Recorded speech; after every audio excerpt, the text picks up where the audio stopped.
Practically যা দেখা যাবে 20 তারিখের পর শুক্র তার নিজের রাশি বৃষ রাশিতে যখন প্রবেশ করবে তার স্ট্রেংথ বৃদ্ধিপ্রাপ্ত হবে। এর ফলে যেটা দেখতে পাওয়া যাবে সেটা কিছুটা পরিবর্তনের মধ্যে দিয়ে, কিছুটা সমস্যার মধ্যে দিয়ে সমাধান হওয়া বা উন্নতির জায়গা প্রস্তুত করতে পারবেন তুলা রাশি বা লগ্নের মানুষেরা। এবারে প্রশ্ন হলো, আপনারা যদি জিজ্ঞেস করেন যে ফাইন্যান্সিয়াল ব্যাপারটা এই মে মাসটাতে কেমন থাকবে, পজিটিভ না নেগেটিভ, তো সেক্ষেত্রে প্রথমেই যে উত্তরটি দেব সেটা পজিটিভ। 15 থেকে 21 তারিখের আগের সময় পর্যন্ত পজিটিভ, আবার 21 তারিখের পরবর্তী যে সময়টা সেইটা পজিটিভ। আরেকটা বিষয়, ব্যবসার ক্ষেত্রে গ্রোথ অ্যাকচুয়ালি ভাবে লক্ষ্য করা যাবে এই মাসটি প্রায় শেষের দিকটিতে। যারা রিলেশনশিপে আছেন সেক্ষেত্রে কিন্তু মোটামুটি থাকবেন। নতুন কিছু রিলেশনের ক্ষেত্রেও কিছু যোগাযোগ বা অবকাশের জায়গা লক্ষ্য করা যাচ্ছে। তুলা রাশির এমন অনেক জাতক জাতিকারা রয়েছেন, হয়তো আপনার কোনো একটা সমস্যা হয়েছে, আপনি ডাক্তারের কাছে গিয়েছেন এবং ডাক্তার কিছু টেস্ট আপনাকে বলেছেন, সেই রকম টেস্ট করেও হয়তো দেখা গেছে যে সেই রকম কোনো সমস্যা ধরা পড়েনি, অথচ আপনার প্রবলেম রয়েছে। কিংবা ধরুন কোনো রকম কোনো সাইকোলজিক্যাল সংক্রান্ত বিষয়ে প্রবলেম ফেস করছেন, কিন্তু সেক্ষেত্রে আপনিও বেশ কনফিউজড, কারণ আপনি যে প্রবলেম ফেস করছেন সেটা কিন্তু শুধুমাত্র সাইকোলজিক্যাল নয়। এই ধরনের জটিল যে সমস্যা, এইগুলো থেকে কিন্তু এই মে মাস 2024-এ একটা রিলিফ আপনারা পাবেন। নবগ্রহ স্তোত্র পাঠ করতে পারেন, এছাড়াও আপনি স্ফটিকের হার কিংবা ব্রেসলেট ধারণ করতে পারেন।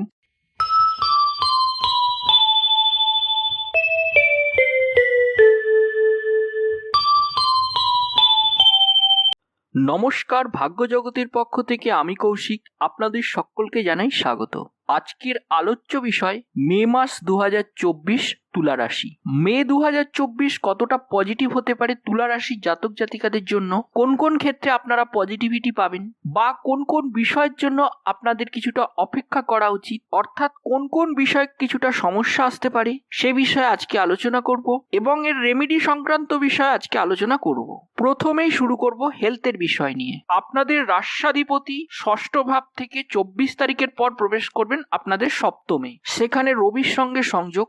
এর আগে কিছুটা হেলথ সংক্রান্ত বিষয়ে সমস্যায় পড়েছেন বা কিছুটা ডিস্টারবেন্স আপনারা পেয়েছেন হেলথ সংক্রান্ত বিষয়, তার মানে এই নয় যে হেলথের শুধুমাত্র ডিস্টারবেন্সই এসেছে, কোন রকম পজিটিভিটি স্বাস্থ্য সংক্রান্ত বিষয় আপনারা পাননি। প্র্যাকটিক্যালি যা দেখা যাবে 20 তারিখের পর শুক্র তার নিজের রাশি বৃষ রাশিতে যখন প্রবেশ করবে তার স্ট্রেংথ বৃদ্ধিপ্রাপ্ত হবে। এর ফলে যেটা দেখতে পাওয়া যাবে সেটা কিছুটা পরিবর্তনের মধ্যে দিয়ে, কিছুটা সমস্যার মধ্যে দিয়ে সমাধান হওয়া বা উন্নতির জায়গা প্রস্তুত করতে পারবেন তুলা রাশি বা লগ্নের মানুষেরা। যাদের মূলত উদর ঘটিত সমস্যা বা যকৃৎ সংক্রান্ত সমস্যার মধ্যে রয়েছেন, কিংবা যারা শরীর স্বাস্থ্য নিয়ে বেশ জটিলতা ফেস করছেন, মূলত রক্তের কোনো বিষয়কে কেন্দ্র করে, যেমন রক্তচাপ হতে পারে কিংবা ব্লাডের কোনো হরমোনাল চেঞ্জ দেখা যেতে পারে, কোলেস্টেরল, থাইরয়েড ইত্যাদি বিষয় সংক্রান্ত সমস্যা তুলা রাশির জাতক জাতিকারা বর্তমানে ফেস করছেন। ক্রনিক প্রবলেম যাদের আছে তাদের ক্ষেত্রে মে 2024-এ সামান্য হলেও পজিটিভিটি বাড়বে। তুলা রাশির এমন অনেক জাতক জাতিকারা রয়েছেন,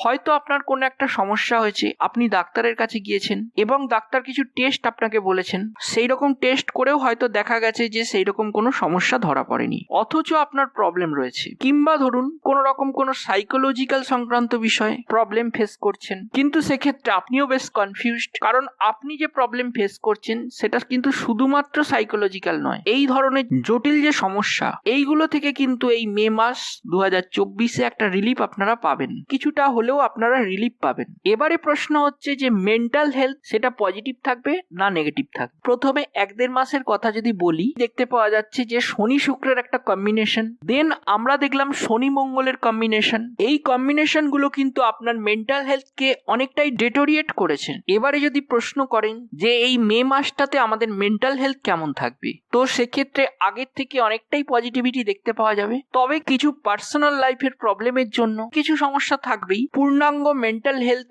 আপনারা মনিটরিং করতে পারবেন না। কিছু বিষয় যদি ফলো করা যায় তো সেক্ষেত্রে মেন্টাল হেলথের কিছুটা হলেও পজিটিভিটি বাড়বে। যেমন ধরুন প্রত্যেক দিন ব্রহ্ম মুহূর্তে ঘুম থেকে ওঠা, কিছু পূজা অর্চনা করা, কিংবা যারা পূজা অর্চনা সেইভাবে করতে চান না তাদের ক্ষেত্রে মেডিটেশনে যুক্ত হওয়া, সকালে মর্নিং ওয়ার্ক করা, অর্থাৎ সকালে তাজা বাতাস বা ফ্রেশ এয়ার অনেকটা মাইন্ডকে রিফ্রেশ করতে সাহায্য করে। এছাড়াও বেশ কিছু প্রাণায়ামের সাহায্য নেওয়া, সেক্ষেত্রে অনেকটাই কিন্তু মেন্টাল হেলথ পজিটিভ দিকে আসবে। এছাড়াও যারা হ্যাবক মেন্টাল হেলথের সমস্যায় ভুগছেন তাদের ক্ষেত্রে খুব সিম্পল যে রেমেডি করা যেতে পারে, আপনারা দক্ষিণ দিকে মাথা করে শোয়ার চেষ্টা করবেন।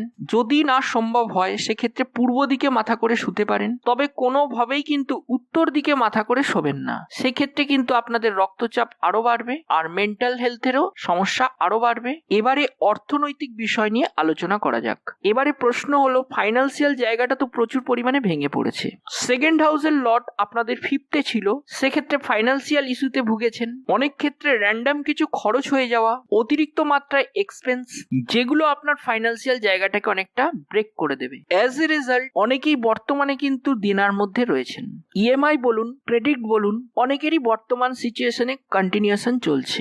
এবারে প্রশ্ন হলো, আপনারা যদি জিজ্ঞেস করেন যে ফাইন্যান্সিয়াল ব্যাপারটা এই মে মাসটাতে কেমন থাকবে, পজিটিভ না নেগেটিভ, তো সেক্ষেত্রে প্রথমেই যে উত্তরটি দেব সেটা পজিটিভ। 15 থেকে 21 তারিখের আগের সময় পর্যন্ত পজিটিভ, আবার 21 তারিখের পরবর্তী যে সময়টা সেইটা পজিটিভ। তবে 15 থেকে 21 তারিখ সময়টা খুব একটা সুবিধাজনক নয়। সেই সময় যে কোনো ফাইন্যান্সিয়াল একটা রং ডিসিশন নেওয়ার ব্যাপার সেটা কিন্তু বেড়ে যেতে পারে। অনেকেই সেই সময় কিন্তু ফাইন্যান্সিয়াল ডিসিশন নিতে পারেন এবং কিছু রং ইনভেস্টমেন্টও কিন্তু হয়ে যেতে পারে। কিছু দেনা শোধ করতে গিয়ে আরো কিছু দেনার মধ্যে আপনারা জড়িয়ে যেতে পারেন। এই বিষয়গুলো কিন্তু দেখতে পাওয়া যাবে। তবে 15 তারিখের আগের সময় অর্থাৎ প্রথম 15 দিন এবং শেষের যে 9 দিন ফাইন্যান্সিয়াল ক্ষেত্রে বেশ ভালো সময় সেটা দেখতে পাওয়া যাচ্ছে। তার সাথে সাথে যারা চাকরির মাধ্যমে বা ব্যবসার মাধ্যমে কিংবা সেলফ প্রফেশনের মাধ্যমে আপনার কর্মজীবনকে সুনিশ্চিত করে অর্থ ইনকাম করবার চেষ্টা করছেন, তাদের ক্ষেত্রে কিন্তু কিছুটা শুভ ফলাফল প্রাপ্তির সংযোগ থাকছে। চাকরির ক্ষেত্রে বা কাজবাজের ক্ষেত্রে কিন্তু কিছুটা পরিবর্তন হবে। যেহেতু দেবগুরু বৃহস্পতি অষ্টমে যাবেন, সেহেতু একটা পরিবর্তন কিন্তু লক্ষ্য করা যাবে। কিছু ক্ষেত্রে এই পরিবর্তন আপনাদের জন্য যথেষ্ট শুভ হতে চলেছে, আবার কিছু ক্ষেত্রে এই পরিবর্তন কিন্তু আপনার কর্মজীবনকে কিন্তু অনেকটা সমস্যায় ফেলে দেবে। তবে ইনিশিয়ালি মে মাসটাতে দেখা যাচ্ছে আপনাদের কর্মজীবনের কিছু পরিবর্তন, পজিটিভিটি প্রাপ্তির সংযোগ সেটাই কিন্তু তুলনামূলকভাবে বেশি দেখা যাচ্ছে। যদি আপনার রাশিটি হয় তুলা রাশির আজকে এই যে গ্রোথটা থেমে যাওয়া বা বিভিন্ন রকম সমস্যার মধ্যে জড়িয়ে যাওয়া, এর অন্যতম কারণ হচ্ছে পার্টনার, অন্যতম কারণ হচ্ছে ফ্যামিলি, অন্যতম কারণ হচ্ছে এক্সেসিভ এক্সপেন্ড বা খরচ করতে গিয়ে যারা বিপদগামী হলেন, তাদের ক্ষেত্রে কিন্তু এই নতুন মাসটার একটা নতুন সূচনা পর্ব করা উচিত বা শুরু করা উচিত। দেখুন, অষ্টমে বৃহস্পতি কিন্তু এক্সট্রিম পজিটিভ নয়, এটা ট্রানজিটে কিন্তু অতিরিক্ত ভালো ফলাফল দেবে এটা কিন্তু আমরা এক্সপেক্ট করি না, এবং অন্তত পক্ষে কিছু একটা পরিবর্তন ঘটাবেন এবং সেই পরিবর্তনগুলির হয়তো প্রয়োজন ছিল। তুলা রাশির যদি আমরা আরো ডিটেলসে অ্যানালাইসিস করি ল ইন্টিগ্রেশনের ক্ষেত্রে, সেক্ষেত্রে আপনারা অনেকেই খুব ব্যাডলি ভাবে জড়িয়ে আছেন এবং অনেকদিন ধরেই অপেক্ষা যে কবে এই সমস্যা থেকে বেরোতে পারবো এবং আদতেও কি এই সমস্যা থেকে বেরোতে পারবো।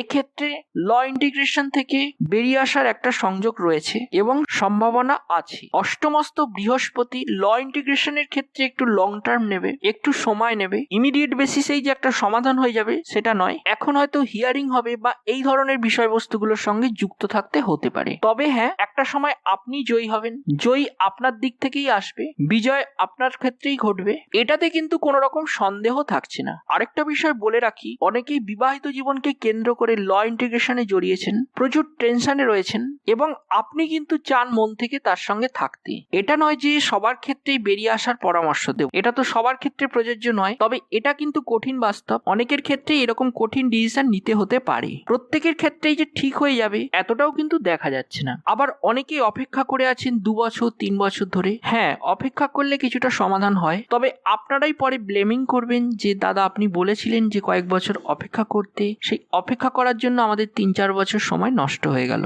এইভাবে বিনা কারণে কিন্তু অপেক্ষা করা ঠিক হবে না। যেখানে আশা আছে সেখানেই অপেক্ষা করা উচিত, যেখানে আশা নেই সেখানে অন্যরকম ভাবনা চিন্তা করতে হবে। এবারে দেখা যাচ্ছে যে চাকরির ক্ষেত্রেও কিছু কিছু সমস্যা কিন্তু আপনাদের রয়েছে। চাকরি পরিবর্তনের চেষ্টা করেও করতে পারেননি। প্রথম কথা, যদি এমার্জেন্সি সিচুয়েশন না পড়ে তাহলে সেক্ষেত্রে চেঞ্জ করা ঠিক হবে না।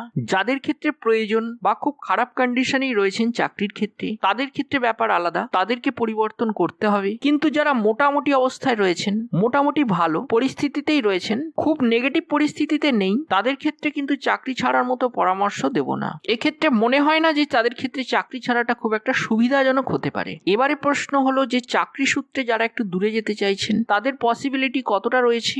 বর্তমানে হয়তো দূরেই রয়েছেন কিন্তু আরেকটু অন্য জায়গায় যেতে চাইছেন কিংবা শিফট করতে চাইছেন, তাদের পসিবিলিটি কতটা থাকছে? তাদের ক্ষেত্রে কিন্তু পসিবিলিটি বৃদ্ধিপ্রাপ্ত হবে। তবে চাকরি ক্ষেত্রে আপনার যে শত্রুরা রয়েছেন, অর্থাৎ এখানে দেখা যাচ্ছে সেটা হচ্ছে প্রচুর পরিমাণে শত্রু এবং বন্ধুরূপেই শত্রুরা লুকিয়ে আছেন তুলার ক্ষেত্রে। তুলা রাশি এমনই একটা রাশি যে এদের মধ্যে সামঞ্জস্য বিধান খুব কম রাশির লোকই করতে পারে। তুলা রাশির ক্ষেত্রে তুলাদণ্ড এবং তার যে ন্যাচারাল বৈশিষ্ট্য বা জাস্টিস, দেখবেন আইন আদালত এক্ষেত্রে একটা প্রতীক বা তুলাদণ্ড দেখতে পাবেন। সুতরাং এই তুলাদণ্ড মানেই সঠিক বিচার, সমানে বিচার। একমাত্র তুলা রাশির মানুষদের ক্ষেত্রেই এই বিচারের ক্ষেত্রে সঠিক বা নির্ভুল অবস্থা দেখতে পাওয়া যাবে।